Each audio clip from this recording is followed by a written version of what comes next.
welcome to the oddest little podcast on the internet. We are the Odd Pod. My God, it feels great to say that again. What's going on? I'm Stacy Kruger. Who are you boys? Meh. I'm casually challenged. You're no longer casual. We're just going to call you Meh from now on. I'm totally rad, dudes. Oh, mother of God, he's mutating. Howdy doody, everybody. I'm Robbie. Every booty? Yeah, everybody in the room. Everybody in the house, yo. Say hey! God, I hate you guys. It's good to be back. In case you're wondering what I'm talking about, we've been gone. We missed 2 weeks because I suck. And also, in case you're wondering where the other voice is, Ryan couldn't make it today. This is actually something I was going to talk about. We got a massive snowstorm here in Minnesota again, which really isn't that surprising because it's Minnesota. We can get snow any time in the year, realistically, because it's Minnesota, especially northern Minnesota at that. But this one, we got like 10 inches of fresh snow overnight. It was pretty bad. Half the city's shut down, unfortunately. My girlfriend went to work at the hospital, and there was her and 2 other people to handle 189 patients. It was great. Luckily, like one other person finally made it in, but it's like it's one of those days. And plus, he managed to screw up his foot so bad he couldn't walk. So, for obvious reasons, Ryan couldn't make it to my studio today. But everybody else is here, and I have a voice again. So that's good, right? Oh, no. Screw you, Casual. And Casual can attest to this. How I sounded like death last week. He sounded like he went to a concert and was singing all the songs that the death metal guys were singing. Pretty damn much, but all I did was sleep. And I woke up going, hey, how's it going, Casual? I couldn't talk. By about 6 o'clock that night, it's finally started to loosen up to where I could talk again. It was, I don't know what all I can attest was that it was getting over the sickness, and that part of the sickness finally kicked in, I guess. I don't know.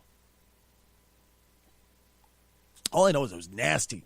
Nasty, nasty, nasty, man. How have you guys been? Have you been hit by the plague yet? No, but everyone at my job has, so it's only inevitable. Here's Robbie walking around with a wet washcloth on his face going, get away from me. Get away from me. I don't want to catch it. Over like the last 2 weeks, everyone at my work has either been dead or dying. Rad, did you ever catch it? Robbie doesn't sound like that. He sounds like, get away from me, Batman. That Come on now. That was a pretty terrible British accent attempt. I approve. Casual, did you ever get nailed by the plague? Because I know you work in the medical field too, right? Well, I do medical transport. It's Well, different. it's still medical field. You still deal with, people who are in need. Sort of, but no, I have not. See, for me, I'm one of those guys that if I get the flu shot, I get the flu. If I don't get a flu shot, I don't get the flu. So, I don't get a flu shot. Seems wholly legit. I cannot remember the last time I've gotten a flu shot. I think the last time I got one, the best I can remember, that's why I say I can't remember, would be middle school. Otherwise, I don't do it, man. One, I fucking hate needles because I'm just like, you know what? You keep the long, pointy thing away from me. Shut up, Robbie. You keep the long, sharp, pointy thing away from me that has germs inside of it. You keep that over there. I'll be over here. I trust getting my daily intake of germs by rolling around in dirt more than, whatever, than getting a long, You have pointy children. thing. Enough said. Exactly. I got a biological weapon walking in my house every day going, hi, Dad. You know, my biggest regret as being sick as a kid was I never got to use a rectal thermometer. Ladies and gentlemen, Robbie. Yeah! I'm freaking... you could buy those, Robbie, and take your temperature every morning. You know what? Here, give me 2 seconds. I'm going to find out how much a rectal thermometer costs. But doesn't he want, like, a bigger one? Meanwhile, back in the Not Going in That Direction podcast, welcome to the Odd Pod. I know. I need to go here. You know what? Amazon will have them. Meanwhile, back Okay, to Casual. the topics at hand. You and I are going to officially kick Stacy out for about the next 20 minutes. Hey, Robbie, you can get one for $10. Oh, really? Yep. Just go to Amazon. They have everything. Now, moving on. As I promised, I would eventually move on. It's good to talk to you guys again. Seriously, all jokes aside, it's absolutely fantastic to talk to you. Unfortunately, we missed that post-Super Bowl podcast that we really wanted to do with the commercials because, my God, there was one good one and the rest were pretty much stinkers. And the musical act, Justin Timberlake, was incredibly lackluster to the point where he got shown up by a cymbal. Which, mind you, he's okay. In case somebody's doesn't understand the reference I made, all I have to say is Prince, the musical god himself. Comes from Minneapolis, my home state. You know, the state capital for my home state here. He's kind of a musical legend. Well, they originally wanted to do a hologram. His family refused to let that happen, so they decided to project him on a screen. His family still wasn't happy about it, but they let it happen. So Justin Timberlake, did his performance, and then, in the middle of it, he starts singing one of Prince's songs, and they show Prince on the backdrop. And the whole crowd loses their mind for that, and then they show a huge symbol in downtown Minneapolis around U.S. Bank Stadium, and just the symbol. And I was like, that is so freaking cool. Internet blows up about Prince and completely forgets Justin Timberlake even exists. You know your performance is bad when you were shown up by a symbol. Come on, let's just give it for Justin Timberlake, guys. Come on. Let's give it up for Well, so first of all, I don't care about halftime shows in any of the Super Bowls because Really? meh. Even But- Rolling Stones, Tom Petty, Bruce Springsteen? It's a halftime show. That's not what I watch the Super Bowl for. I watch it for I get the ya, yeah. actual game or the commercials. Lady depending. Gaga. In the last few years, it's actually been more for the game than the commercials because the commercials have kind of been crappy. They've been the stereotypical and copyrighted by a casual. What are they, casual? Well, they're meh. you There we know? They are not. They're just not like. It used to be that you'd get a funny Budweiser commercial, you'd get something touching, Yeah. like some heartstring pulling one, which they did. This Super Bowl did one. It was a Hyundai commercial, where basically anyone that owned a Hyundai,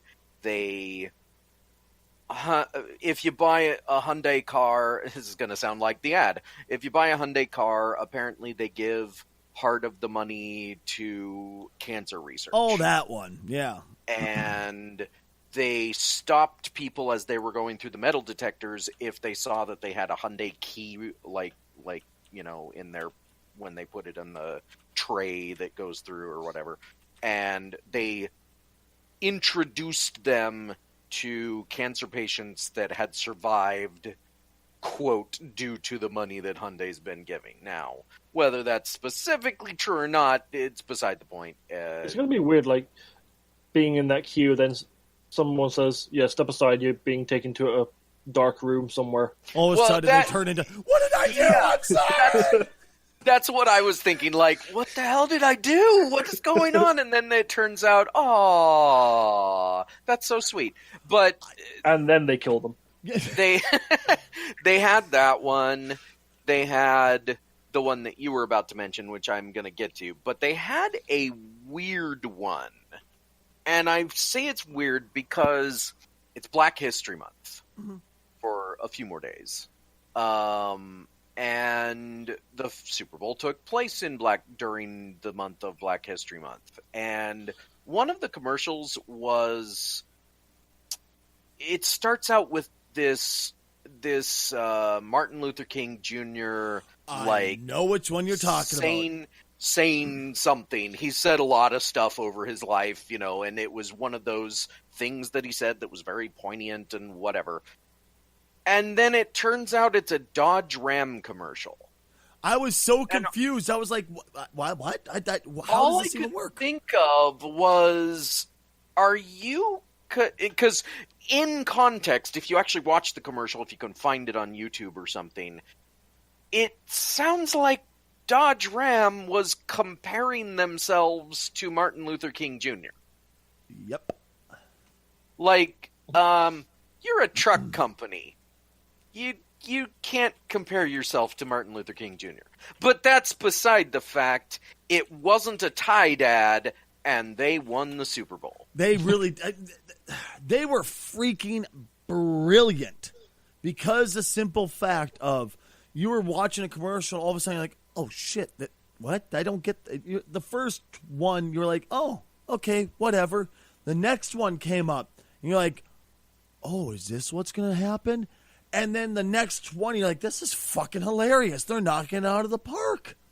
Absolutely. So for those that didn't watch the Super Bowl and or didn't see the Tide ads, here's what happened. The first Tide ad that they did, it was commenting on Super Bowl commercials. Like the guy from Stranger Things was the guy in the commercial, the sheriff, and he comes out and he says, every Super Bowl you get this kind of commercial. And he started doing the typical ones. Like, he literally pointed out, like I said, you get the tearjerker, you get the, funny commercial, you get this kind of commercial, you get that kind of commercial. And then he says, but have you ever stopped to pay attention? Because their clothes are really clean. And then he says, it's because of Tide. Every ad is a Tide ad. Now, that was funny. It was creative. But what they did through the rest of the Super Bowl was they kept doing, like they made fun of the old, what's that deodorant? Old Old Spice. Spice. Yeah, Old Spice. Old Spice. They made fun of those really strange Old Spice commercials that used to air, and it was a Tide ad. And they made fun of some other commercials. Oh, it's a Tide ad. The best one, in my opinion, was when they're playing the Super Bowl. They always have those advertisements. Like it's not an advertisement, it's just the announcer saying, this Super Bowl broadcast has been brought to you by blah, blah, blah. Mm-hmm.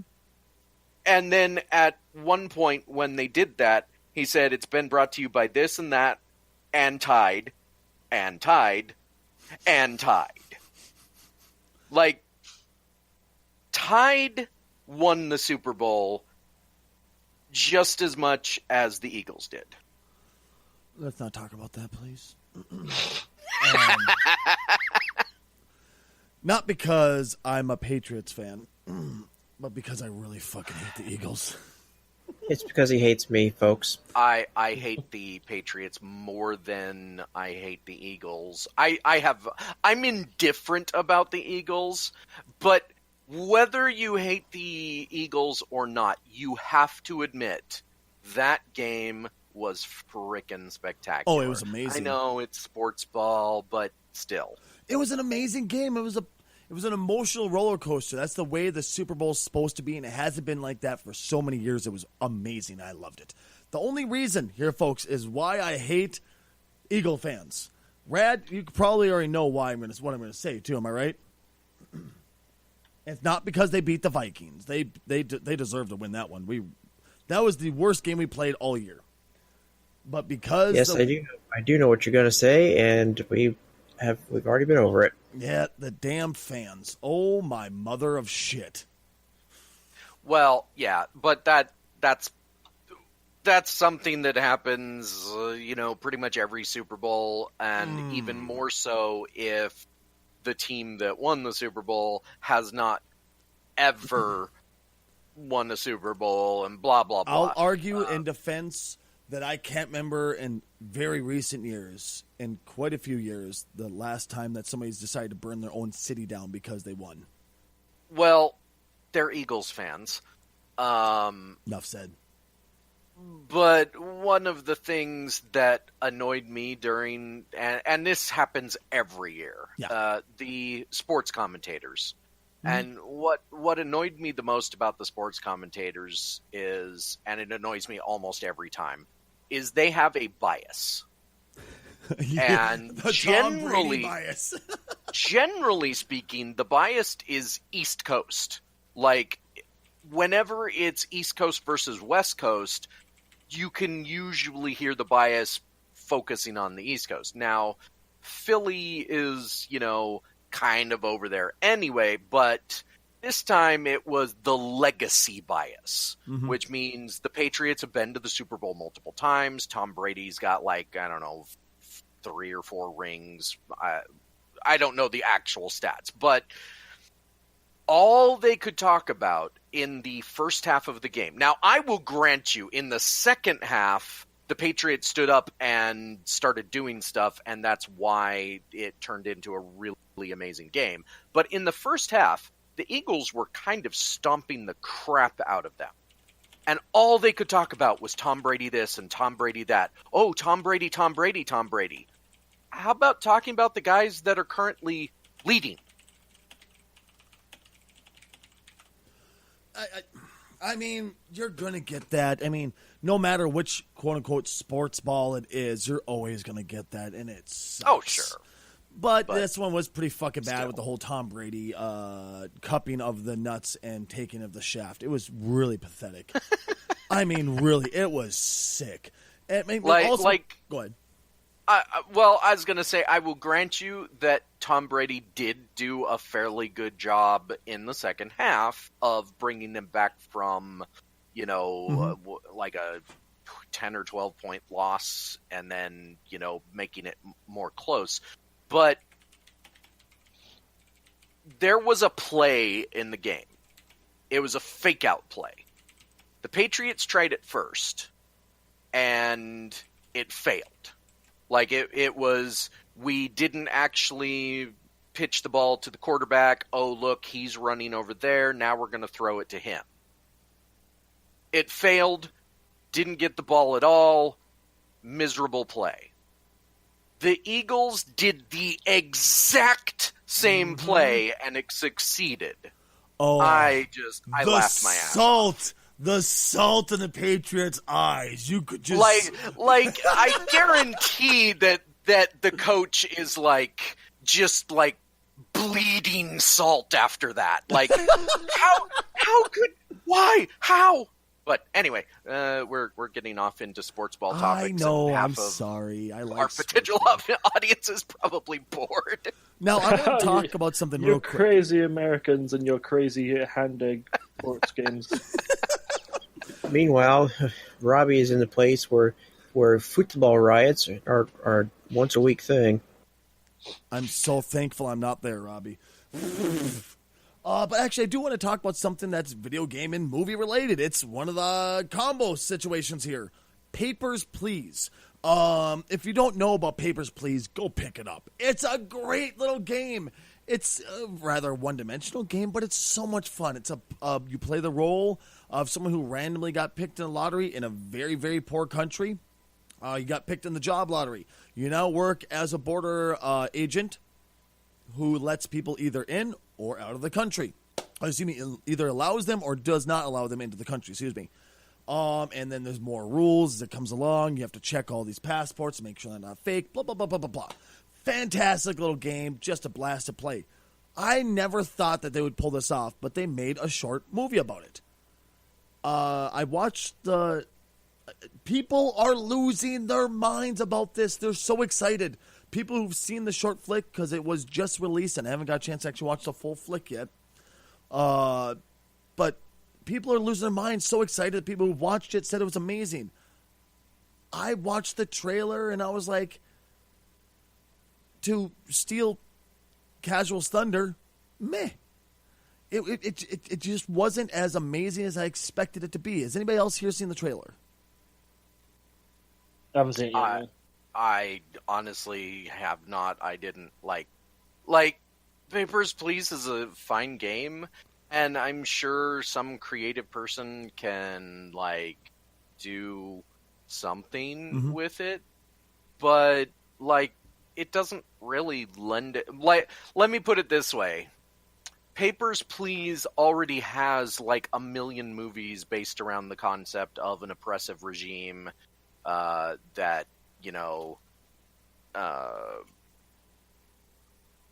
where somebody has to cross the border, or there's like a million Cold War movies about that. Mm-hmm. And again, I'm not saying it's bad. I'm just saying, well, like you did, stole my thunder. Meh, like I don't think that it's worthy of even a short film. That's Although, exactly it. again, kudos to whoever made it, because great, it's apparently great. I saw it and it was overwhelmingly wow, Stacy. All right, good job. All right, shit. Like incredibly and overwhelmingly lackluster and just bland. It didn't, like, when you go to make a movie about a video game, you need to make it incredibly true to the source material to make it amazing. That's why most video game movies fail, because they just go, look at this shell of story, we're going to use that instead of going to the actual story of the game. But when you have a game like Papers, Please, which the story isn't that in-depth, you're going to make... Go ahead. It's literally just, can you find the things that are right between this stuff, and we're going to give you more stuff to find the things that are right or wrong between. Exactly. That's the entirety of the gameplay of Papers, Please, which... Don't get me wrong, it's a fun game. It's also kind of really hard, and I have never successfully made it through however many weeks you're supposed to make it through. You either? I thought it was me being a pleb. I can't. Okay, 31 days. Yeah, I can't make it to 31 days. The most I've ever made it is like a dozen, because they give you so much stuff to look at that I lose all my money and my family dies and I lose. It's like, or I make too many mistakes and I get sent to the gulag, or, it's like, yep. Well, crap. That's exactly it. So it's not just me. That makes me feel a little bit better. Once again, it's a fantastic game, but it's a very bland storyline. It's nothing more than Cold War. Yeah, it doesn't really have a storyline. It's just somebody developed a game based around the concept of the Berlin Wall. Perfect. Thank you. Why did they think this would be a fantastic movie when it's already been made? Well, I suppose, look how many times the same movie's been made over and over again. Well, like I said, having not seen it, I can't really judge it. But you can make a movie out of anything. Mm-hmm. I just, like, it's one of those things where if... It's like video game movies don't have a great track record. Exactly. Right, and I don't think, even if this is a great short film, I don't think you can qualify it as being the best video game movie, even if it is really great, if only because it's only a short film. Until something comes out in the theaters that critics and audiences both love and it makes a bunch of money, I think we're still stuck in that video games, for whatever reason, don't make a lot of that. Yeah. They're just not good. The best video game movie, sorry, Casual. Go ahead. Best video game movie is Mortal Kombat. Best movie about video games is Wreck-It Ralph. Okay, I can agree with Wreck-It Ralph, but I think the best video game movie, honestly, is either, or movie based on a video game, let me clarify that, is either Hitman, the first one, not the second one. The second one was apparently really dumb. Or Silent Hill. Because they were... It's Street Fighter. Oh. Get out. Bitch! The door! Those two movies specifically were good movies, if not entirely honest to the source material or whatever. I'll give you that, okay. That being said... Resident Evil wasn't the greatest movie ever that was based on a video game? What? Resident Evil wasn't bad, but it was kind of weird, and it doesn't hold up in later years. I think Hitman still holds up as a generally good action movie. I think Silent Hill holds up as a generally good horror movie. Mm-hmm. Like that's, but as a video game movie, yeah, nothing's really done it right. Mortal Kombat got the closest, but Mortal Kombat also does not hold up. The CGI that they attempted in that movie was terrible. Oh, yeah. Oh, yeah. I have to say, though, about the trailer, I love some of the friggin' just stereotypes they hit. I mean, you see it like, the entire trailer is based around a guy that's sitting in a booth checking passports. So they show this guy just sweating over passports and looking at the rules and stamping things denied. And it shows people crying. It's why they're standing in front of them. Because it's such a small, one-dimensional thing. And then they hit the moment where you're supposed to jump and go, yeah! They pan the camera over. He looks up and says, "Papers, please." I'm like, oh, come on. Really? I feel like if it doesn't have Georgie in it, then it's a failure. Georgie. Yeah, good old Georgie, who keeps trying to get through, but he never has the right papers. Him! The guy that came up the first time with like a passport that's drawn with a crayon or whatever with a little clown face on yeah, it. he's Georgie, man. I actually let him through like the first time I met him because I was like, dude. Or not the first time, but like on a second or third playthrough because he's such a silly character. I was like, yeah, go on through, Georgie. Right. Yep. And that's I remember letting him through a couple times. Like, just go ahead. The boss will never know. Shit, they caught it. I think in one of my playthroughs he got shot, but I don't remember. Oh, shit, really? I didn't know you could shoot him. But Thank you for letting Georging through. Now, welcome to Gulag. Yeah, I did I lost a game because I let Georgie through. Like, that was my final whatever, and I was like, oh, well, have fun, Georgie. Although, I do want to go back to the Super Bowl real quick, because there was quite a few trailers that dropped. One of which... yeah, like a million? There was one of which actually made me excited for a Star Wars flick, and I've been so bored by Star Wars, and I didn't think I'd ever come back. Holy shit, does Solo look good? You're about the first person I have heard say that. Yeah, not many people I know are into like the whole. They like the main series titles, but not the Star Wars, the quote unquote Star Wars stories titles. Are you kidding Well, me? it's not just that. It's they're not excited by the idea of the actor playing Han Solo. Yeah. The only thing everybody seems to agree on is that they're really excited by what's his face? Michael B. Jordan as Lando.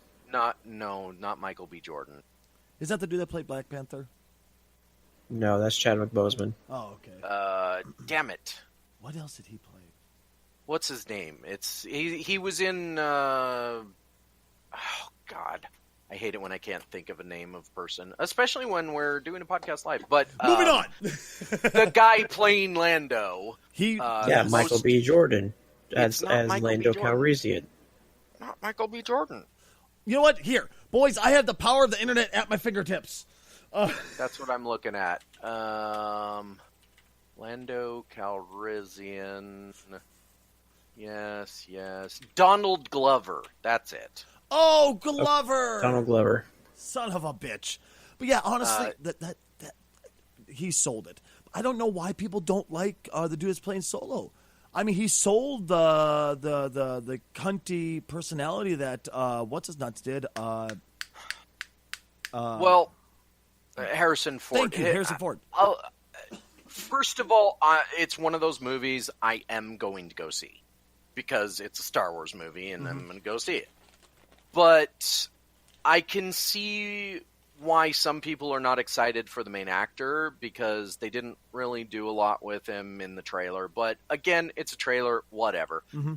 Here's my take on this is, first of all, everyone wants to see Donald Glover do a Lando Calrissian story. Mm-hmm. Like, there's pretty much the talk around the Solo movie is that nobody wants a Solo movie. They want a Lando Calrissian movie after just seeing Donald Glover in the role. Like, we haven't even heard a line from him in the trailer. All we saw was him with the swagger smile that Billy D used to give. Mm-hmm. And so, you know, what I find odd about the Solo movie is not even the Solo movie. It's that it had all kinds of problems, right?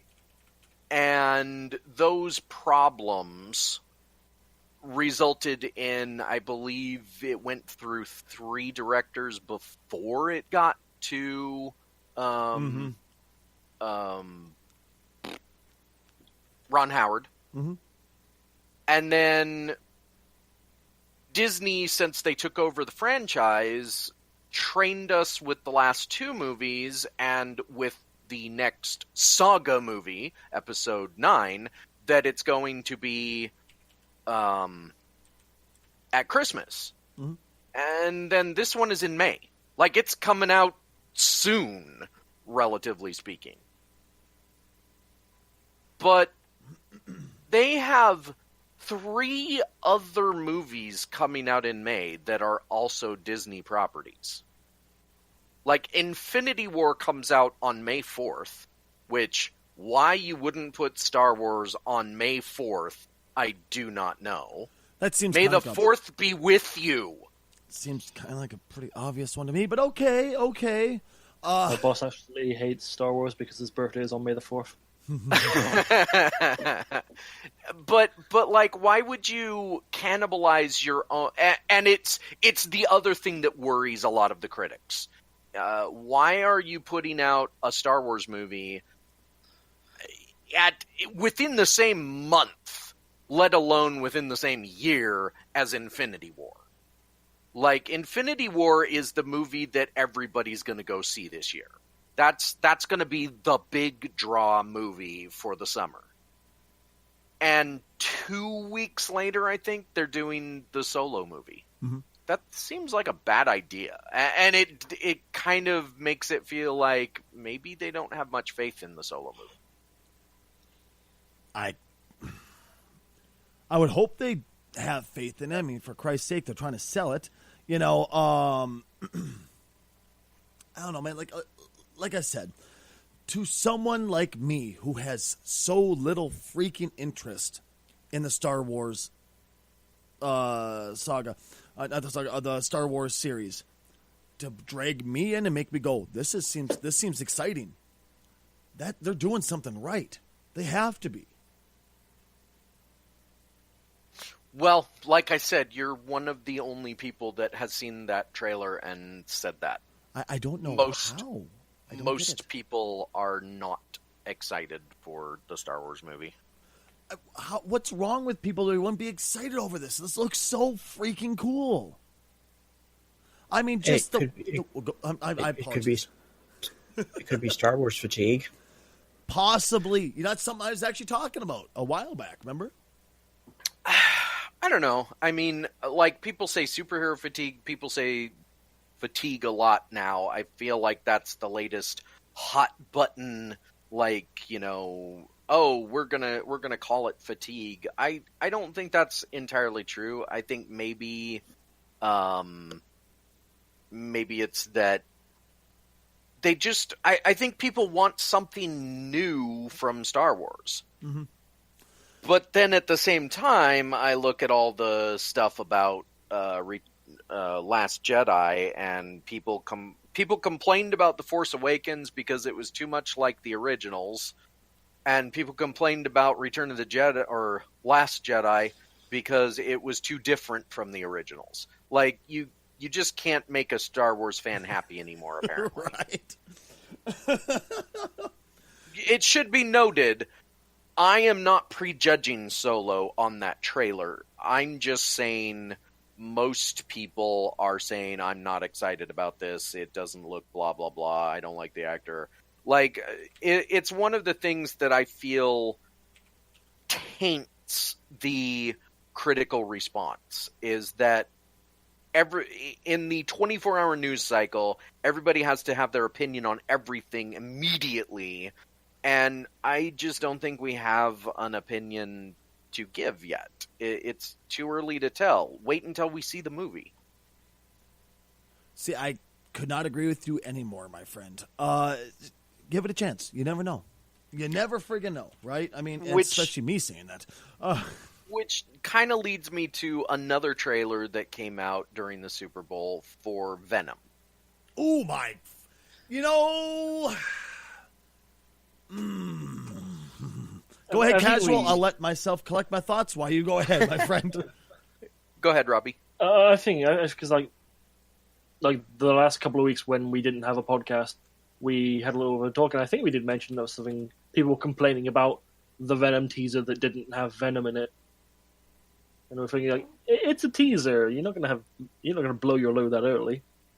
Well, that wrong. And like the people are, oh, it didn't have Venom in it. Oh, we didn't see much of what's his face, Tom Holland.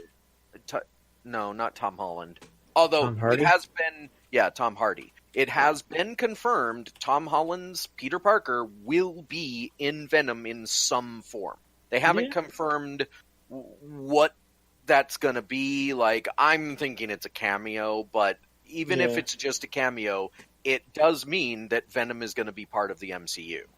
I'm thinking his reference is actually going to be even more understated than that. It's going to be like a newspaper clipping.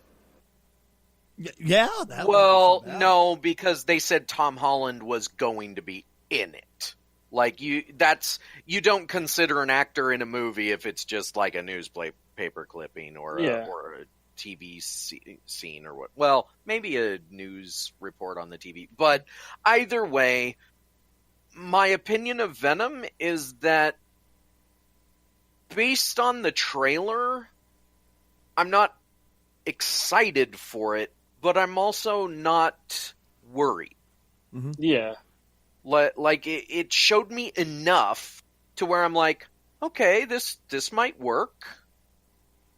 Yeah, it's one of those things where I'm not super excited. I am interested. It is. I do feel a little bit weird about movies being made with villains as the main leads. Although Venom is one of those. Venom is one of those kind of gray areas where he's been a villain and he's been a hero. It's a technicality. Would he fall into that anti-hero slot where you would throw maybe Deadpool? Possibly. I mean, not to begin with, but I am hoping that if they do further Venom movies, that they'll eventually do like an Agent Venom where he's a full good guy. So the way Venom was created is during a cosmic event where Peter Parker went out into space. Secret Wars, wasn't it? What's that? Yeah, it was Secret Wars. Which, by the way, there's still a lot of talk that Infinity War could have Peter finding the suit and, like, this could whatever. But that being said, he finds this suit. He thinks it's just like technology because it like adheres to him and it makes him a suit. It has webbing without his webbing fluid. It enhances his, abilities, whatever. And then it turns out, oh no, it's an alien and it's trying to attach itself to you. Now, first of all, just that concept alone makes you think, oh no, it's evil. But they never once established that the symbiote is evil. In fact, it's just a symbiote, and in an alternate universe, what if Peter Parker had just let it attach to him? It doesn't seem like he would have been bad off. In fact, it seems like he would have been better off. Yeah.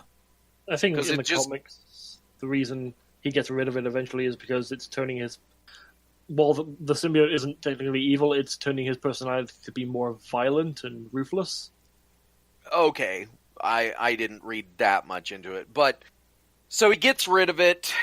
The symbiote is angry and essentially feeling like a rejected lover. Mm-hmm. And it ends up somehow attaching to Eddie Brock, who Peter Parker just during the storyline has humiliated because he was a photographer that was faking his stories, or a reporter. I don't know if he was a reporter or a photographer. Doesn't matter. He was faking his stories. Peter Parker exposes him, and he gets all angry. So the symbiote joins up with Eddie Brock, and now you have the angry symbiote with the angry guy, and they both try and kill Spider-Man. Now, what makes him a villain is that he's trying to kill Spider-Man, and if anyone gets in his way, he'll kill them too. Yep. Yeah, I think what determines whether or not a human and symbiote are evil or not is dependent upon whoever the symbiote inhabits. Like Eddie Brock wanted to kill Spider-Man, Butch Cassidy, not Butch Cassidy, fucking whoever Carnage was. Yeah, Cassidy was the Cassidy part was right. I don't remember. Yeah, he was a psychopath, but there have been symbiotes like Anti-Venom who have bonded to good people. Right, I don't remember Anti-Venom. There's been a few other symbiote heroes. Oh, the doppelganger. But basically, there was a storyline at one point for Venom where he kind of resolved his issues. Like Eddie doesn't give a crap about Peter Parker anymore, and the symbiote is fine with being attached to Eddie Brock. So, basically, they didn't know what to do with Venom at that point, and so they started making him a heroic character. Now, whether or not the Venom movie's going to do that or not, we don't really know, because we just don't know. You know? I don't know, when I was watching the trailer, I kind of looked at my girlfriend Clorox afterwards and went, that was the most remarkable trailer I've ever seen that had nothing to do with Venom. I mean, I was like, I was incredibly and utterly underwhelmed by the trailer, and it didn't make me want to see the movie whatsoever. I am kind of hoping they go full Venom rather than Spider-Man 3 that kind of half-assed it. Yes, exactly. That's kind of what I was hoping for, but I didn't mean to cut you off, buddy. I'm sorry. Go ahead. That's okay. I have a suspicion that because Tom Hardy is in the role, he will be willing to be more Venom-y all the time. If they like this is the thing. I think what they're doing, and the reason we don't see Venom is I have a suspicion, and this is what a lot of people in movie, circles are thinking, is that Venom might not show up until the third act. Like the actual suit and everything. Because, now, there's two potential reasons for this. One, you set up the character. You set up whoever, and we don't even know if it's Eddie Brock at this point. We don't know who that guy is. I mean, maybe it's in a IMDb list or something. But whoever Tom Hardy is playing, you set him up, you do whatever you have to do with him for the first two acts, and then Venom appears in the third act to resolve the story. Now, what that could be is a budgetary issue. Because Sony's been losing money, which is part of the reason that they made the deal with Disney and Marvel in the first place, because they wanted to start making money again. Mm-hmm. So from a budgetary standpoint, they might have specifically written this movie to have less Venom, therefore less CGI, and sometimes that can actually end up being you give people restrictions on the budget, and sometimes you end up with Deadpool. You got a very good point, actually.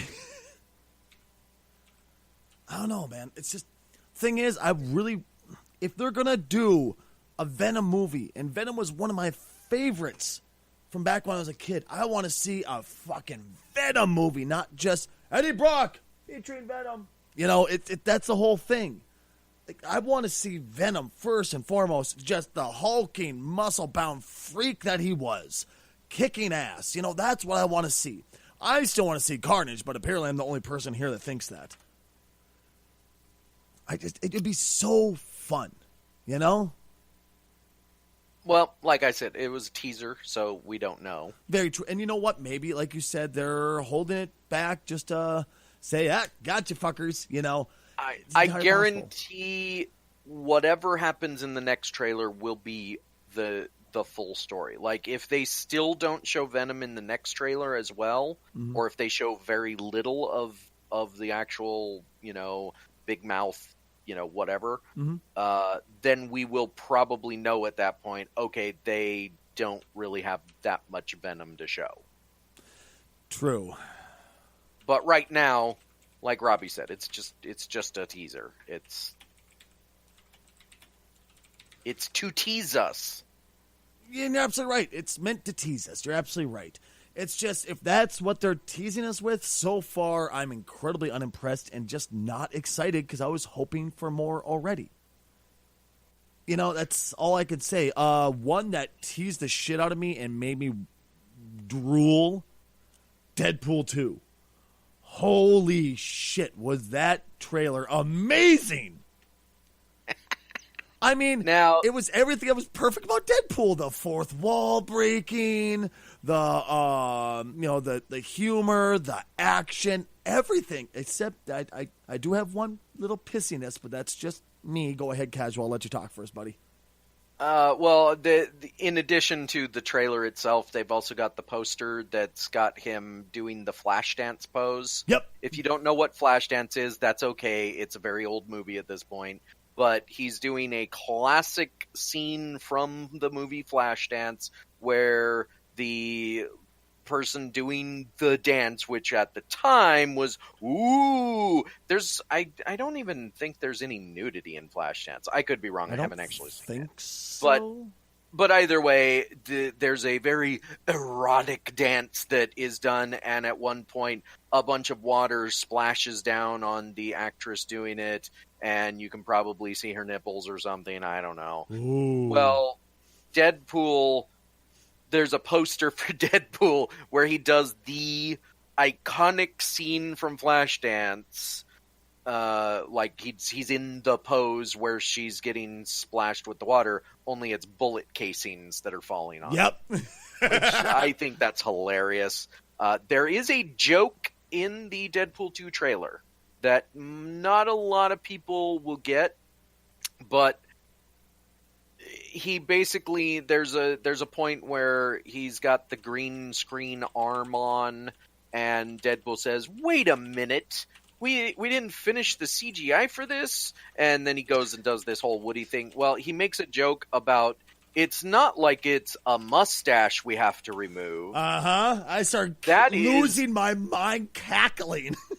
That is a massive dig at DC Comics Justice League fiasco revolving around Superman. Because in the Mission Impossible movie, Henry Cavill has a mustache. He has more than just a mustache. He has a mustache and a kind of scruffy-ish beard.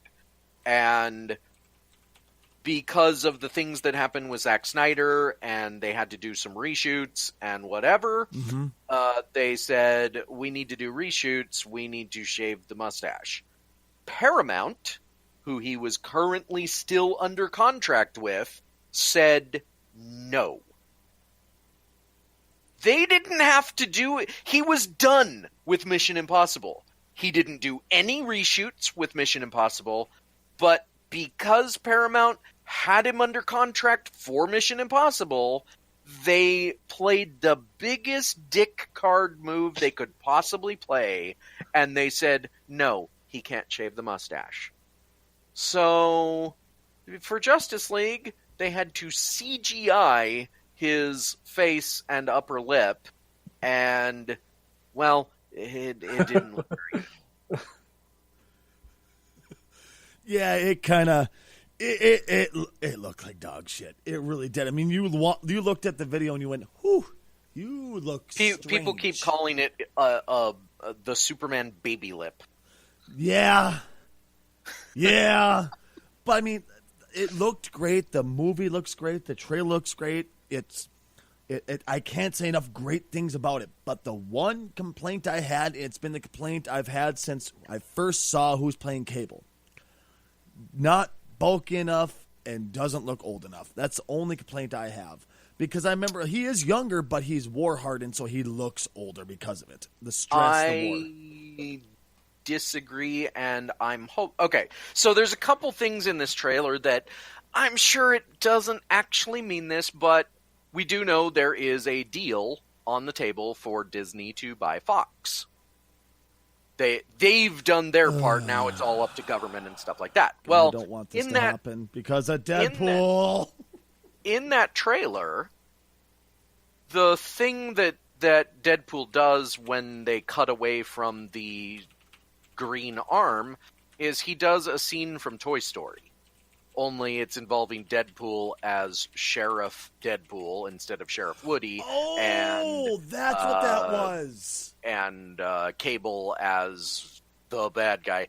And when they did that scene, there's a lot of people that started making connections that might not even be there about the fact that, well, if Disney does end up owning Fox, that's just self-promotion and blah, blah, blah. Like, not in a bad way, just like maybe this is the indicator that it's really going to happen and Deadpool's going to join, Disney Marvel and blah, blah, blah, blah, blah. To your point about Josh Brolin being Deadpool, Josh Brolin needs to be, Cable. Just figured I should Josh say Brolin it, just in case. needs to be Cable, because let's all hope that the Disney Fox deal goes through, because then he will have been Cable for the X-Men, and he will have been Thanos for the Avengers, and what a weird universe that Deadpool could riff on, where one actor is playing both roles. The only reason I don't want Disney to buy it is because, let's face it, I'd be afraid of it getting, tamed out. Yeah, I mean... I don't think so. Like, I think that, and we kind of covered this before, but I think that kids. The Fox... okay, first of all, Deadpool movies on their own are definitely going to remain rated R. Mm-hmm. You don't do a Deadpool movie at this point and not make it rated R. There's no reason to make it rated PG-13 because they've proven once. They've proven with Logan and they've proven with Deadpool, and technically speaking, back in the day, they proved with Blade. People tend to forget about that one. That rated R comic book movies do work. So if Disney buys Fox, they just use Fox as the logo that they put all of their more adult-oriented content under. Good point. They treat it like they used to treat things like Hollywood Pictures and Orion, I think, became theirs, and they. Yep.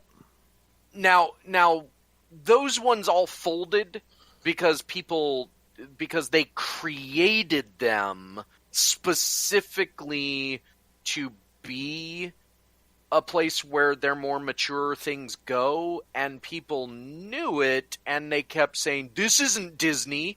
Well, no, it's Hollywood Pictures or whatever. Mm-hmm. And I think because Fox has been around for so long, if they just keep the Fox logo, whether people know that Disney owns Fox now or not, they can keep producing more mature stuff under the Fox logo, and people won't go, how dare you? I was just about to bring up an example of Hollywood with Insane Clown Posse, and they got so much shit because Disney owned them. But you're absolutely right about the whole thing of, since it's Fox, it's established. Maybe it won't happen this time. Now, the other thing I will say specifically about Deadpool joining them is they can, like some people have said, well, how do you put Deadpool into a PG-13 movie? right? And not his solo movie, but like how do you make him join the Avengers or the regular X-Men once Disney owns Fox? Like, because we know once they own Fox, if it actually goes through, they're gonna reboot the X-Men and include them in the MCU. How do you put Deadpool in there? It's easy because he's Deadpool. That's the beauty of Deadpool, is that whether they choose to have him say words that are not fuck and shit, or whether they choose to bleep those words out, you can have Deadpool meta commentary on the fact that he can't swear anymore, or that he can't be ultra violent anymore. Like, suddenly he can't stab a guy and turn him into a kebab and then rip his guts out. And you could have him literally stop and say, why wasn't I more violent? Or, why am I being bleeped when I say bleep? You know, you can just have his fourth wall breaking, make the comment, and then move on. True, but at the same time, I don't want the fourth wall break to happen because I love who he is. I love how he is. And I realize it's kind of a small thing, but he already breaks the fourth wall. That's the point. I'm talking about I just don't want that to happen instead of by choice. Yeah, I mean? Well, no. But again, I'm saying, like, Deadpool in a PG, if Deadpool joins the Avengers for a fight or whatever, then he gets toned down, and he gets to meta commentary about him being toned down. In fact, you could even do, like, let's say this all happens before a Deadpool 3 is even conceived of. So he's toned down in some MCU movie, and he makes his commentaries, and he says, don't worry, kids, I'll be swearing again like normal in Deadpool 3, coming to theaters soon. Like, self-advertising. I mean, you could do so much with Deadpool. I feel like he's the character that unites the two sides of the coin, where you have the Disney-fied Marvel side where it's family friendly, and then you have the not so family friendly, which I honestly think they could make the X-Men not R-rated, but I feel like they could push the X-Men further and make the X-Men the side of the universe that isn't as family friendly as the Avengers are. So another thing you could have done that Casual mentioned before, probably not on air, was, what the fridge is it? Wait a minute. I didn't say fridge. I said fridge. What the fridge, man? Right. Like you can go in so many different directions. Either way, I think we can agree that this Fox Disney merger thing is going to be interesting in the next year or so, because while it's still being figured out, like while it's going through government, whatever it has to do, there are still Fox movies coming out. Like, case in point, Deadpool 2. You got the New Mutants. You've got the new X-Men movie, the Dark Phoenix Saga one. They did push the New Mutants back a little bit, but I don't think that's an indicator that they're going to cancel it or whatever, because they've got a trailer, so they've got footage. They don't usually cancel movies when they have footage. Good point. But go ahead, Robbie.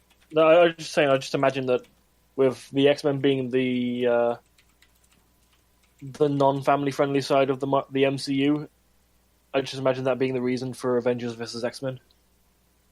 That would be awesome. I mean, and like some people keep saying, well, what do you do after Infinity War 2 or whatever they're going to call it? I can't believe they still don't have a title for the I'm second pretty part. sure a lot of people are theorizing it's going to be Secret Invasion. The title for the Infinity War 2, that's not Infinity War 2. Yeah. They haven't revealed it because it's a major spoiler. Yeah. Oh, okay. So it's probably going to be the end credits of Infinity War that's coming out in a few months. It's going to be like, that makes soon, sense. Avengers blank. Right. What I will say now, we've talked a lot about the MCU because, well, let's face it, there's like 2 or 3 movies every year. In 10 years, they will have had 21 MCU movies. 21. That is ridiculous. Even James Bond didn't do more than 1 movie a year in the beginning, and eventually went to like 1 movie every 2 or 3 years. One of the things that the MCU hasn't done in this latest movie, talking about Black Panther, is they didn't say Black Panther will return. Now, they didn't. Nope. I watched it twice, and I paid attention the second time. I can't remember if it was the first Iron Man or later movies. Basically, they kept putting a tag, which that whole so-and-so will return is a James Bond thing. The very first movie, Dr. No, it said James Bond will return in For Your Eyes Only. At the end of For Your Eyes Only, it said James Bond will return in Thunderball. I'm getting the order wrong. But the point is that James Bond movies started this trend that they basically said will return. Now, some movies have done that as well, and they were so bad that they didn't get a sequel, and so you didn't get the return of whatever that character was. Kung Pao. Biggest disappointment in my life to this day. Still waiting for that damn movie to come back. But the MCU, since they started doing it, has put one of those at the end of every one of their movies. And in fact, in one of them, it was a little bit different because in Captain America Civil War, it didn't say Captain America will return. It said Spider-Man will return, which, of course, all the fans flipped out about that. But Black Panther... Now, I'm not saying that this is because they didn't have faith in the movie or because of race issues or whatever, but it does feel a little bit odd that Black Panther was the first movie, and I'm guessing as we're closing out on the whole Infinity War saga, that they might not put that anymore. You know what I mean? Like, let's not say these characters will return because maybe they won't. Dun, dun, dun. But, like, it feels odd to me that they chose Black Panther as the first movie that they didn't put Black Panther. Anybody will return. Like they didn't put any kind of like secret thing or whatever. It was just like the end. Now, I guarantee you, based on just the box office alone, 2 weeks in, it has already made over $500 million, and it doesn't look like it's slowing down anytime soon. I guarantee they're going to make another Black Panther movie. Oh, yeah. Just on box office alone, that's a Hollywood decision. They're gonna make another Black Panther movie. Well, let's face it. I mean, I knew before this, when it was just talked about, that this movie was going to be a knockout in the cinemas, period. I'm not a fan of Black Panther. I've never really enjoyed the comic books. I read them a bit and just didn't really get into them, but I knew immediately it was going to be a knockout just because of the atmosphere we're in today. Let's face it. How could you, of all movies, that one especially, not say he's coming back? It's going to be obvious he's coming back, right? Yeah, I mean, like I said, I don't think it really means anything, but as a child of the... Well, actually, I'm not a child of the internet, but as a person who understands the internet, this is definitely going to be something that nerds are going to overanalyze the crap out of it, and somebody's going to make a think piece on... How come they didn't say he'll be back? Is it because he's black? And I know it gets into race issues and stuff. Now, what I want to say about the movie. And if you haven't seen Black Panther, I think we've all seen it so far, or if we haven't seen it, we're not going to see it anytime soon. Am I correct in... I honestly, I'm going to tell you something before you give me a review. Initially, I had no interest to go see this. And then my ex-girlfriend, Pink, many of you guys know her, obviously. We're still great friends. She went and saw it with her buddy. And after the review I got from her, I'm actually going to go see it. Eventually. Okay. I'm probably going to wait until it comes. Just go ahead and spoil the shit out of it. I'm going to wait until it comes. I don't want to spoil it. I mean, honestly, there's not a whole lot to spoil, per se. It's not like one of those movies that has some big epic twist in it. So the movie, what I will say of the movie, without getting into the major story points, is that it has a message. Okay? And this message is not just like a message to Whitey. You know, it's not saying, you know, black uprising, you know, black power, you know, even though the organization was called the Black Panthers back in the day. What it has is a message to all people. And while it does get a tiny bit preachy at times, it's not the kind of preachy where you feel like you've been slapped in the face with the preaching. Like some movies, they come out and they have a message and they're going to hit you over the head with that message until you're bleeding. Yeah, I thought it was going to be preachier than it was. I was pretty alright with how it turned out. Yeah.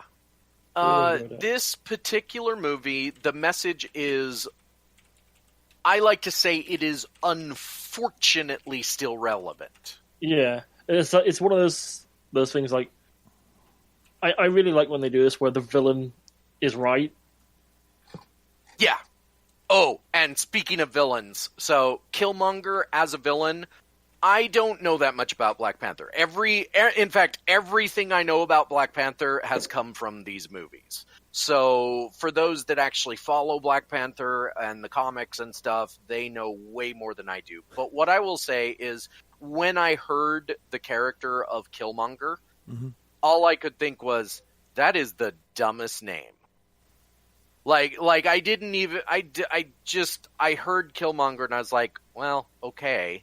I have faith in the MCU, so I'm going to go see it. Killmonger might be one of the best villains they've had in these movies. And that's saying something, because most of the other villains we had this discussion before have been kind of forgettable. Yeah. And the worst...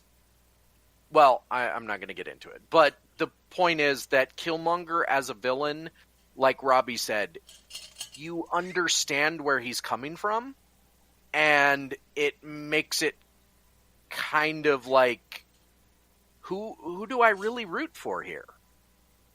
Yeah, it's like the villain's right, it's just the methods he uses are wrong. Right, yeah. I mean, obviously, at the end of the day, you can see that he's wrong, but his goal, you understand him. And the way they did it, it should be noted. So let's get nerdy for a moment, and let's talk about chronology of the MCU movies. Black Panther, it used to be the first movie in the Marvel Cinematic Universe, was, for chronology's sake, was Thor. Because they set up that Thor was like in medieval times on Earth, and that's where the Norse got their whole gods thing, is from having met Thor and his father and stuff, right? Mm-hmm. Yeah. Black Panther is now the first movie in the MCU from a chronology standpoint, from events that occur. Really? I thought it was after that. Really? Because no, well, I'm not saying the meat of the movie. The meat of the movie takes place after Civil War. I know that. But I'm saying there are events that occur at the very beginning of the movie where they explain what the Black Panther is and where vibranium comes from. And Vibranium and Wakanda predate man. Yeah, it's like Yeah. before the human migration. Like it's before humans really existed.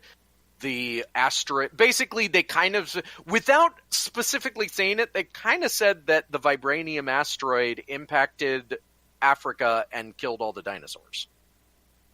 They don't say that, but they say a big asteroid impacted Wakanda, and then later man came about. And if you kind of do the hypothetical, like, math, vibranium asteroid killed the dinosaurs. I don't know, like it definitely looks like at first I was just like, okay, Black Panther, who really gives a shit, you know? Because like I said, I read the comic a bit, never was too interested, but this looks interesting. I never knew that it predated man. That's gonna be kind of cool to see how they work that in. I'm kind of excited to go see it now. I'm not even gonna lie. Yeah. I don't know if I'm gonna go see it in theaters because I've had my fill of Humans, so I'm probably gonna wait until it comes out at home. But I will say that one of the things I really enjoyed about this is the most current MCU movies have had a humor trend that is bordering on it being just a straight comedy. Like, in fact, a lot of people, myself included, would say that Thor Ragnarok was a comedy first and an action movie second.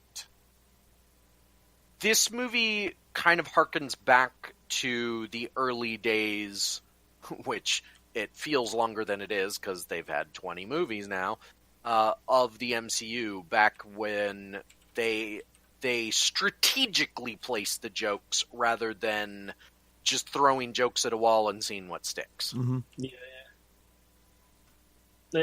I really enjoyed the movie. I thought it was going to be kind of like mid-tier movie. I didn't think it was going to be a terrible movie, but I thought it was going to be an alright movie. I would definitely put it up there with like higher mid-tier to like upper tier. I really agree. enjoyed it. Like it's up there with the first Iron Man, the Avengers, and Guardians of the Galaxy for me. It really, it's self-contained. Like they explain everything in the movie for those that didn't see Civil War, and it doesn't directly like lead into anything else. It's just like, here's the Black Panther, and here's his story. And one of the things that I think this does even better than really any of the other MCU movies is one of the reasons that the Marvel has, quote, a villain problem is because they don't focus enough time on the villain. The exception has been Loki, and I still argue to this day the only reason that people think that is because they forget Loki's been in like 4 movies now. So he's been given time to develop, and so we all say he's a cool villain. In this movie, in movies in general for comic book movies, usually what happens is if you focus on the hero, which Marvel tends to do, then the villain suffers. Mm-hmm. If you focus on the villain to make him interesting, then the hero suffers. I feel like Black Panther is the first movie where they both get the same attention and we care about both of them.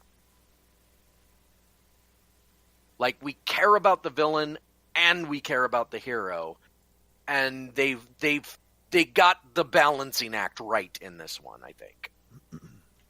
Okay. Do you mind if I talk to you guys about a few more trailers real quick? Sure.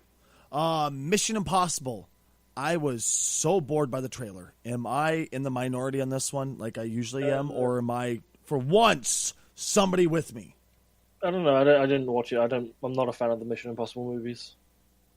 I saw it. It was but I'm curious to see how Superman is gonna kick Tom Cruise's ass. Just hold him at arm's length. Yeah, I mean, like, at this point, the Mission Impossible movies are kind of like James Bond and Star Wars and Star Trek. I'm gonna go see it whether it's good or not. I don't think it's gonna be bad. But the trailer didn't like wow me. I just saw another trailer where Tom Cruise runs around and does a stunt. Now, I will say, I saw the video of the stunt that went wrong in that, and holy crap, ow. He does, if you don't know, he does his own stunts, which the insurance company probably does not like. And he does a stunt where he jumps from one building to another. Now, there were like cables attached to him and stuff. It's not like it's not like he did a Jackie Chan thing where he did it without wires. But despite all that, he didn't make the jump, and he hit one of his feet on the wall side wrong. And in the video they showed of the stunt going wrong, his ankle bends in a way that it's not supposed to bend. And the thing that really is going to sell this movie is the fact that after he did that, he still like got up and continued the scene as best he could. Yeah. You know, it's going to be one of those things where people aren't really talking about the movie. They're talking about everybody's going to go see it just to see the stunt that went wrong. Yeah, the way you're describing that reminds me of something that happened to my dad when he was younger, where he was working on a farm once. He put his foot in a hole, turned around, his foot stayed the same way. Ouch. Oh, Yeah. fucking hell. That you could feel it just by thinking of it. Yeah. Jesus. Westworld. Anybody give a shit? I do. I started watching that, and then I stopped. I need to go back and finish that because I really enjoyed it. But yeah, I do care about it, but only because I watched the first season, and it's one of those things. Westworld, as a concept, is not doing anything dramatically different for science fiction or whatever. Like, it's telling a story that's been told before about how man is terrible and oh, look at how the machines are learning and now they're technically better than man, whatever. Mm-hmm. But it's the storytelling for me. The way they tell the story in so many different ways, it's storytelling on a level that is extremely rare. And it's so well done that, honestly, I'm going to watch season 2 because I don't think they can do it again. Like, I don't think they can tell the story in the same way. I think it's going to be more standardized, and I think even if it's a good story, I don't think it'll have the wow factor that the first season had. But I could be wrong, and maybe whoever they have writing this thing is just going to blow my mind away again. But other than that, if you don't give a crap about robots and Westerns, you're not going to give a crap about Westworld Season 2. Now, for the runner-up for Best Trailer, because by far, Deadpool won it for me. Holy shit, Avengers. Oh, man. Oh, I may or may not have popped wood when I saw the trailer. I can't be the only one. I mean, first of all, there are a couple of spoilers in the Infinity War trailer, which I was a little bit surprised that they showed it as early as they did, because Thor Ragnarok was still in theaters when they showed the Infinity War trailer. Mm-hmm. And if you haven't seen the trailer or you haven't seen Thor Ragnarok, spoilers, they show him with the eye patch. Yep. And I was like, as a person who saw Thor Ragnarok day of, I was not shocked by this because I saw the movie. Mm-hmm. But I was like, they showed the Infinity War trailer, I want to say like literally in the theater that I was gonna see Thor Ragnarok, Are you and I shitting didn't me? pay enough attention to it to notice that he had an eye patch. But it was kind of like you spend the CGI money in the Thor Ragnarok trailer to not show that he's going to lose an eye, and then you show the Infinity War trailer with him wearing an eye patch like a week after the movie comes out or the same week as the movie comes out, and it's kind of like maybe you don't do that. In their defense, how the hell do you hide that when you want to show Thor? One, two, You the You CGI it again. I, You use DC's mustache magic. I suppose. I mean, Marvel seems to be able to be doing this the right way. In fact, Disney seems to be able to do this. I don't know where Warner Brothers went for the lip CGI, but they went to the wrong company. Yeah. But also the fact that the Infinity War trailer was far more detailed this time around than in the theaters. I don't remember him wearing the eye patch in the theaters when I went to go see it. Of course, I wasn't paying that close of attention to Thor's eye, so... Neither was I, because I hadn't seen Thor Ragnarok yet, or I was going to see it, so I was like, ooh, Infinity War, yay! My first reaction to any trailer is just, then I want to analyze. so badly go see a movie with Casual just so I can hear him go, "Ah!" Well, I don't actually. But Shit. there were people analyzing the trailer, wondering who the person in red was, and making all these analyzing things about, oh, that could be this person or that could be that person. And having not even seen Black Panther, I was like, dude, that's the guard from Black Panther. Yep. How are you not getting that? Like, because there was this one shot, like a still shot of a bunch of characters standing there, and the bodyguard character in Black Panther was not, like, her head wasn't visible, but you could see her, like, red outfit or something. Mm-hmm. And people were over-analyzing the crap out of it, saying, oh, maybe that's Captain Marvel. Oh, maybe that's this character. Oh, maybe that's that character. And I was like, dude, it's just the guard from Wakanda. Mm-hmm. Like, get over it. Right. Another, Or rather, be more nerdy. right, dude. Another one of the trailers that happened, Ant-Man and the Wasp. Meh. I loved it. Really? I didn't think it was much of anything, honestly. I was just like, okay. Let me put it this way. I had very strong feelings neither way.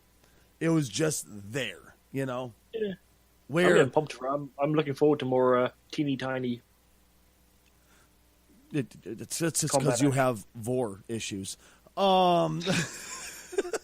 If you don't know what Vor is, look it up and prepare to hate me for bringing If it you up. don't know what 4 is, don't look it up. Never Just listen don't- to Stacy on this podcast. Don't mistype it, because the V and the G are very close to each other.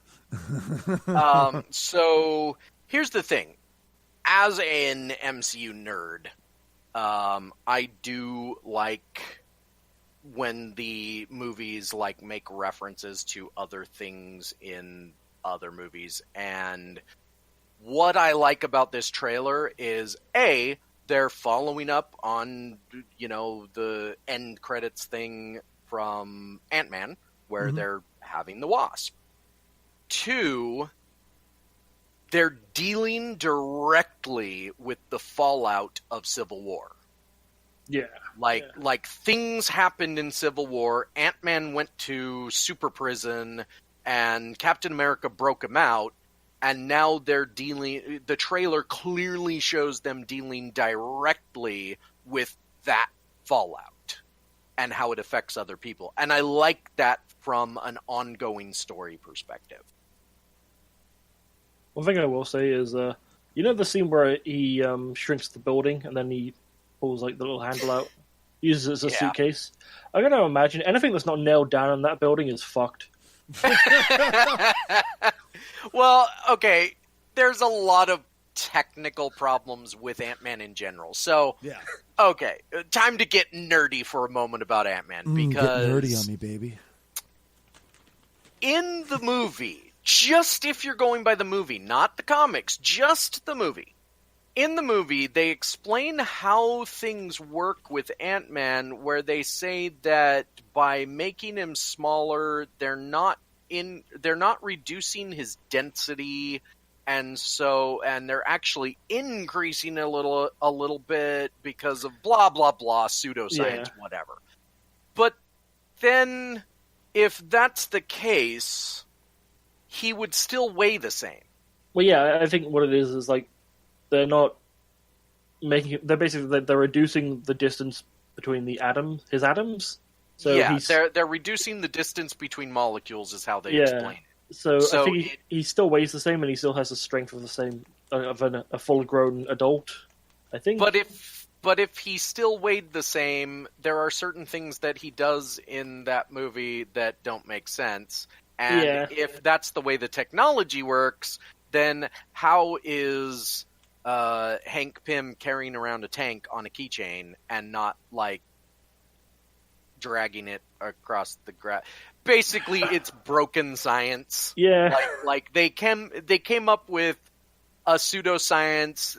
I think what they did is they over-explained the science. I think what he should have done is started explaining the science in gobbledygook terms, like they do in Star Trek, and then had the main character, Scott Lang, say, you know what, never mind. That would have been the better way to handle it, because by saying never mind, they could have done all this stuff, and I wouldn't have in the back of my head that all of this is not right by the way they explained it. It just... Yeah. I think a lot of that is to do with like the comics fault having decades to explain the nitty-gritty of that kind of stuff. My other issue is, if the building was always on that carrying handle thing, then was the carrying handle gigantic too? I imagine so. I imagine there's just like a giant folded up handle in the building. And most buildings have a basement. I'm just saying. Ladies and gentlemen, when logic enters the Marvel Cinematic Universe, suddenly the movies get a lot worse. Ironically, I still like the Ant-Man movie, and I'm looking forward to Ant-Man and the Wasp, but it's the one movie that, because they tried to explain the science a little bit more than they have in any of the other ones, I'm like, actually, pushes my glasses up into my face. Well, Marvel Cinematic Universe is still the best thing going, for one simple reason. Thomas the Tank Engine is a hero. Also, the Hello Kitty thing. I mean, come on, that was hilarious. What?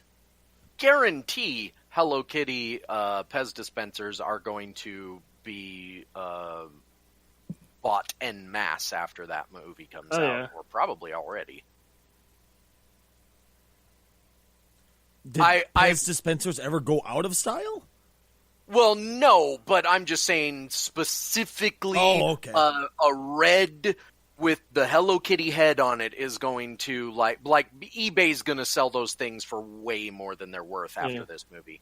And I'll be honest, until recently, I didn't know Pez dispensers were still around. Oh yeah, dude, my kids are obsessed with them to this day. Collect them. Like there was one guy who, when I was working Amazon, his cubicle space was literally filled with them. He had like a bookshelf with I would say hundreds, but it might have been thousands. Yeah, I thought they went out with like Beanie Babies. No, I mean they're not. Beanie Babies are going to be valuable one day. That's the thing, though. Pez dispensers are not collected for their value.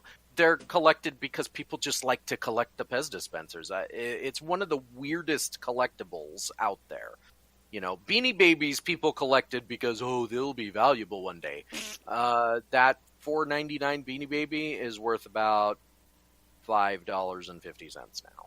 Well, hey, that's interest right there, my friend. Let me tell you what. But there is a scene that at first I couldn't understand it, but then it made sense to me when I rewatched the trailer for Ant-Man and the Wasp. There's a really ridiculous car in the movie.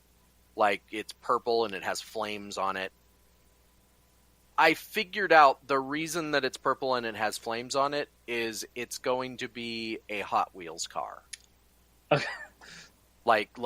It's going to have been mistaken for a Hot Wheels car during the movie, and then whoop, and now it's a big full car, and whoever the maker is going to focus on, like, oh, it's a Ford or a Kia or something. I don't know what it is.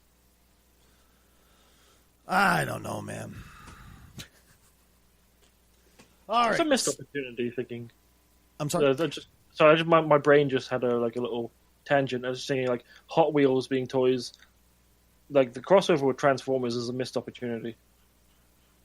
Yeah, it's too bad that Transformers sucks.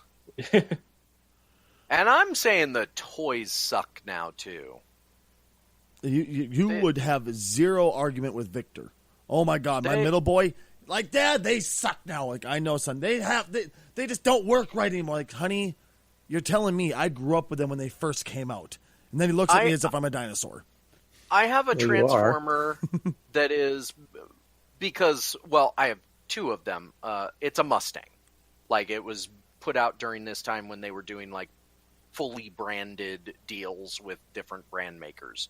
And it is old school Transformer. Like, I had to break out the instructions to figure out how to transform this thing. Yeah. Like it's that complex. I went into, like, the general toy section of a store and I looked at the Transformers. They don't even transform anymore. Right, like, dude? why are they called Transformers? So I'm not the only one that's a little pissed off about this and going, what the fuck is wrong with you? It's stupid. And you know what else is stupid? Segway. Jurassic World. I was just about to bring this up. Are you freaking whatever kidding me? it's called. Jurassic World 2. Fallen Kingdom. It Okay. just looks stupid. I am shamed to admit that I did pay money in the actual theater to see Jurassic World. I'm so sorry for you and your I wallet. went to see it because I wanted to see how bad it was. Because I was bored and there wasn't anything else coming out that week. And because I wanted to see dinosaurs eat people. Dinosaurs did eat people. It was terrible. And I had fun watching it. So, like, as a bad movie. You know, there's some movies that you watch because they're bad. Now, what I will say is I am definitely not going to support this next one. Because I honestly didn't think that Jurassic World would make money. Like, I didn't think that my measly chump change would add to a nearly $1 billion gross for that movie.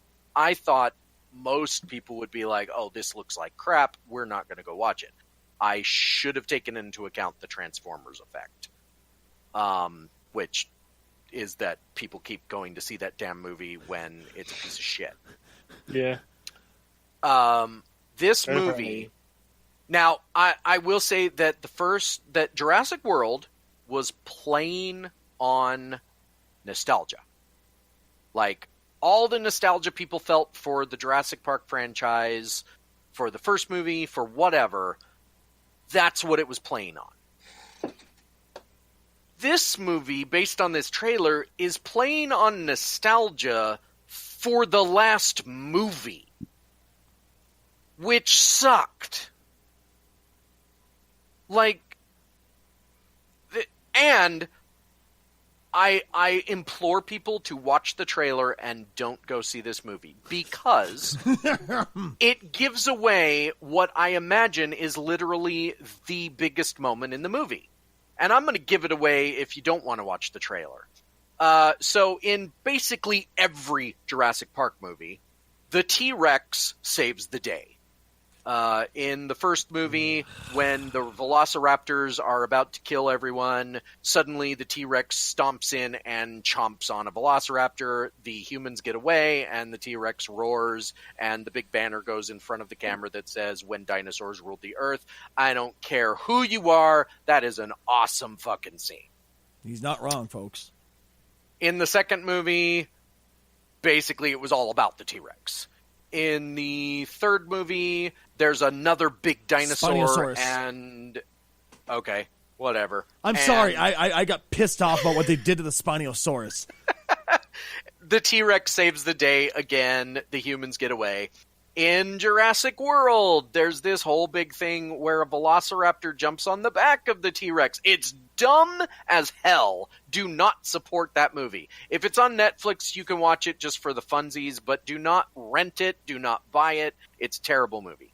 But there is a point in Jurassic World where the T-Rex comes in, goes roar, and with the help of the velociraptor who jumps on his back, they fight with the genetically engineered dinosaur, and the humans get away. They did not give away any of these scenes in any of the trailers for any of these previous movies, because this is the scene that you go to see these movies for. This is the thing that you go, wow, that was cool. In the Jurassic World 2 trailer, there's a new major threat called the Demonosaurus or something. It has horns. I don't know. Whatever. It's got them cornered, and then the T-Rex comes out, roars, grabs it, and they run away from the volcano exploding. Like, that's why you go see these stupid movies, is for the epic scenes, and they gave all of it away in the trailer. Maybe I'm wrong. But you go. I don't work in the movie industry, but I'm not going to go and go, all right, time to blow our entire load on only the trailer. Come to see the movie? Oh, look, it's the same load smashing us in the face. It's as if you go to see a porn and you're like, let's just put the best scene of the entire porn where everybody can jerk off for free on the cover. All right, done. We only need to buy it. Let's just put it back on the shelf and walk out. I mean, that's only an analogy that only Robbie's going to appreciate, but that's besides the point. There are movie trailers that give away too much, and there are movie trailers that give away the entire movie, and there are movie trailers that are made well. But I'm just saying, you don't, in a Jurassic movie, in a Jurassic Park World franchise movie, you don't give away the biggest, what I assume is going to be the biggest scene where the T-Rex does its thing. Like, that's, I don't know. That being said, whatever. I'm not going to go see it. Like, I'm done with this shit. Thank you very much, sir. Sir. But yes, so have we gotten our movie fixin'? Because we're about an hour and 40 minutes into the program for today's podcast. It has been nothing but movies the entire thing. Well, that's because we had Super Bowl, and then that's all they had in the Super Bowl, except this was a tight ad. It's all Stacy's fault for getting sick. I'm sorry. Jesus H. Christ. And this has been a Tide ad. This has not been the Odd Pod. Good Lord. Thank you very much for tuning in, folks. Because apparently this has not been the Odd Pod. This has been a Tide ad. Jesus H. Christ. It's been a Tide Pod cast. Excuse me. I have something to munch on here. I got some candy here, guys. It's really cool. You want to take... Jesus Christ. You know what? Let's close out today's program with tips and tricks that you could do with your PS4 if you're a complete numbskull and don't bother learning what the thing can do. How about that? Do a kickflip on it.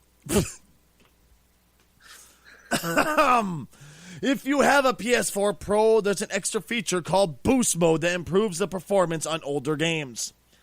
I knew this, and I don't own a PS4. Do people really not learn what the fuck their piece of equipment can do before they buy it?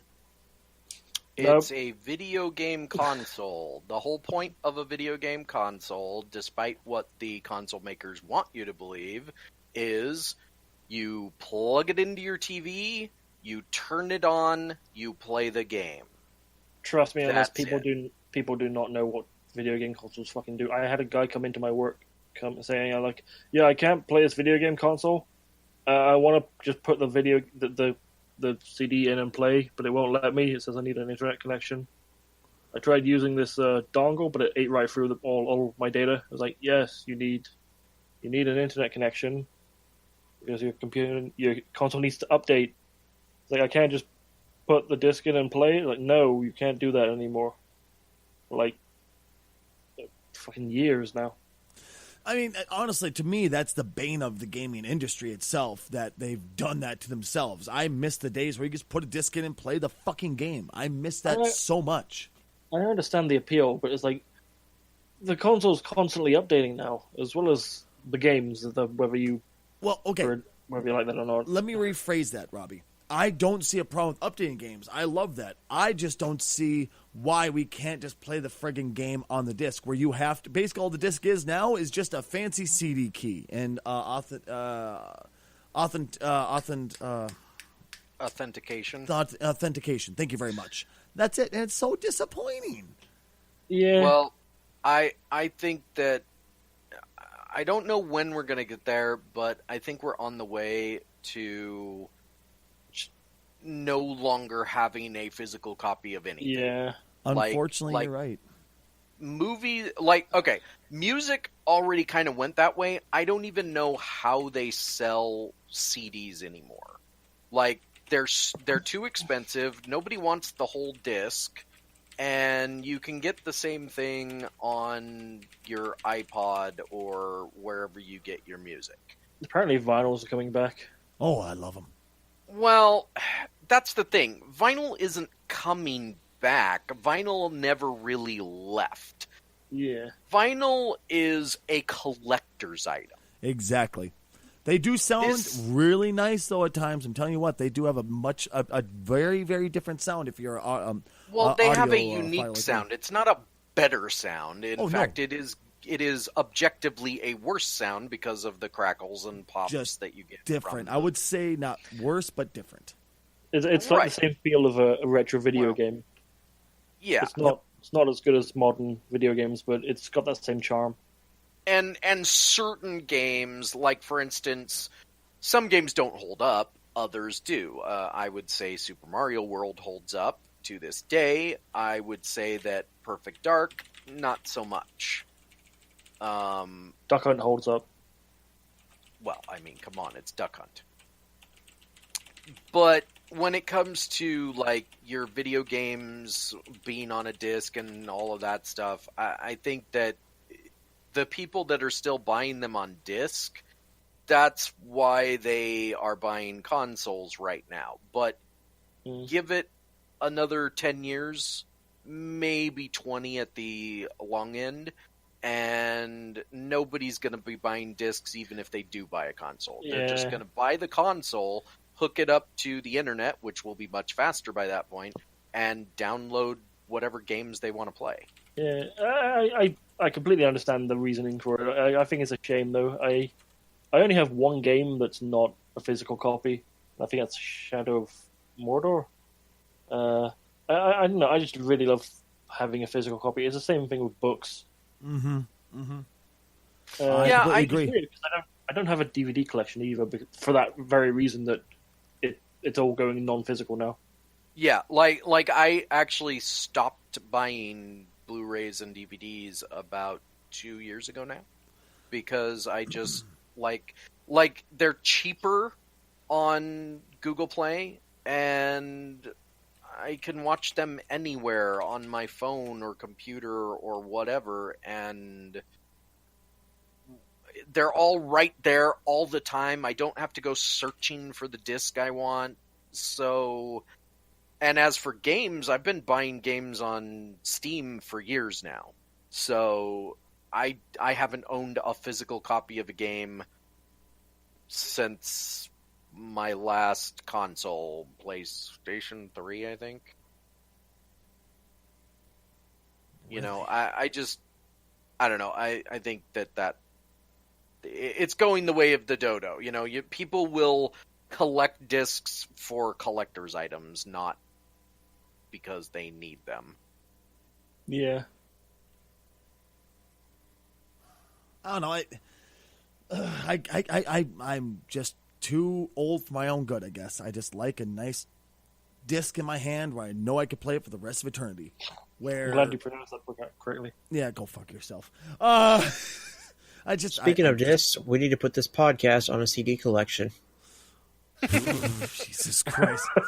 Now, just to finish up this list real quick of things, if you're a fucking idiot and you don't know how to use your goddamn console, or excuse me, console, not console, to piss everybody off.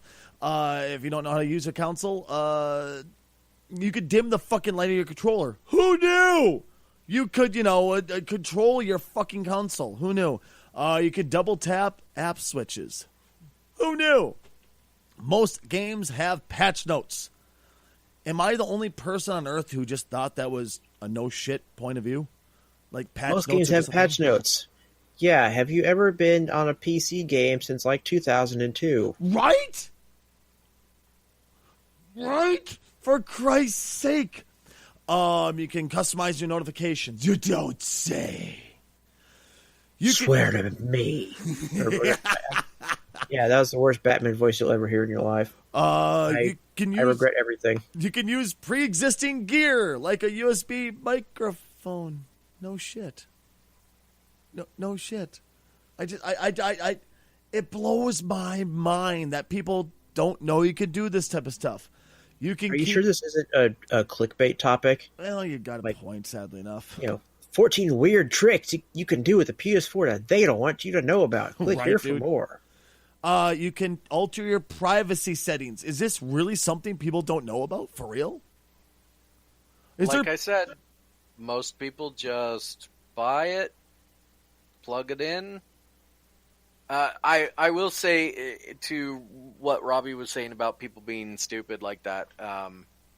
I went to buy an HDMI cable from, I think it was Best Buy or something, and when I was at the checkout, the person that was, the what do you call it, clerk, said cashier, yeah. They said, you know how an HDMI cable works, right?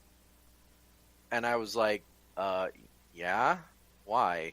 And they said, because we've had people buying HDMI cables that that are not aware of how they work and Are you everything. fucking kidding me? What? All I why could- would? Why Well, would they buy okay, it? so what happens apparently? No, it was GameStop. That's what it was when I used to go there. So what happened was, apparently people want their things to be HD, and so they think, I'll buy an HDMI cable to make it HD. When whatever they like, their TV doesn't have an HDMI port, their console is an NES, whatever, and they say, "Oh, well, this is HD, right?"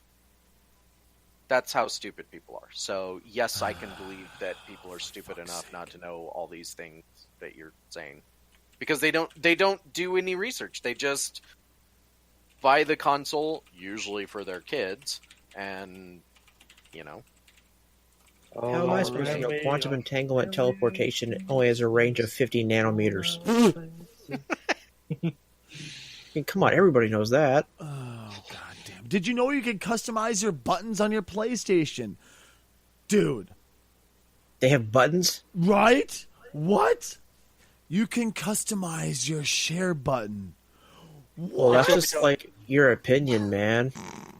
That's not how it works! Can you customize the share button to turn it off? Right. Did you know you can do that type of stuff? What? I had a guy that didn't know the share button was a button. Well, I'm actually being serious, because I have a Samsung Galaxy Note 8, Mhm. and they added a feature to Samsung phones that's called Bixby, It's the same thing as Alexa or Siri or any of those things, right? Bixby's super annoying, and they added a button that you can push to activate Bixby so that you can do whatever. Well, it's right next to the volume button, and I looked it up. There is no way to turn Bixby off. Unfortunately, to turn that button off. So what I have is I have a case because I would drop my phone if I didn't have it, and the case has like a rubber. It's one of those thick OtterBox cases, and it's got a rubber button where the Bixby button is. I cut the button out of the case so that I never accidentally press the stupid Bixby button ever again. I would say, unfortunately, just like that, the PS4, you cannot turn off the share button, which pisses me off to no end. Because I'm so used to a select button being there. I go to hammer, I'm like, oh, shit, now I have to deal with this crap popping up. One of the creepiest things you can do with your PS4, and why you'd want this, beyond me. You can automatically log in with facial recognition. If you want your PlayStation to know way too much about you, just smile at it and it'll turn on. The future of the universe is your computer or PC or Alexa knowing everything about you. And there's a reason why I don't let that happen. You can increase your storage. No shit. I'm sorry. I know I shouldn't be this douchey. I know I shouldn't be this rude. But it blows my mind that people don't know this type of stuff. I don't. How? How do people not know these things? I get it. Turn a thing on and just use it. I get that. I understand that because they're used to the NES, Genesis generations. But Christ, as early as PlayStation 1, you could customize that thing to get it to run faster and get it to do different things. How is this? Christ's sake! And you can also make friends list. No shit. This has been the Odd Pod, and I'm Stacy Kruger, losing my mind. Who the hell are you, boys? I'm Robbie, and although it's not a PS4, I once saw a guy fuck a PS3. Stop. Don't even say the rest. Robbie? Yes. Where do you enter the PS3 at? You broke Stacy. How do you enter a PS3 and where? I don't know. I think this is a topic for another podcast. Oh, Odd Pod After Dark. who are you, you goofy little bastard who's incredibly radical? I don't know what HDMI cable does, so what is life? Mr. Mayor? I think I'm casually challenged, but I'm not sure anymore. This has to be the strangest outro to a podcast we've ever done.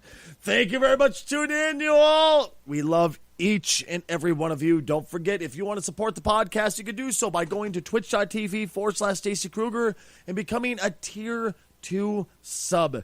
Right there, it comes to help us pay the bills so we can continue to post this podcast and keep it hosted. And you can listen to us live recorded. We love you guys. Thank you very much. We'll catch you next time.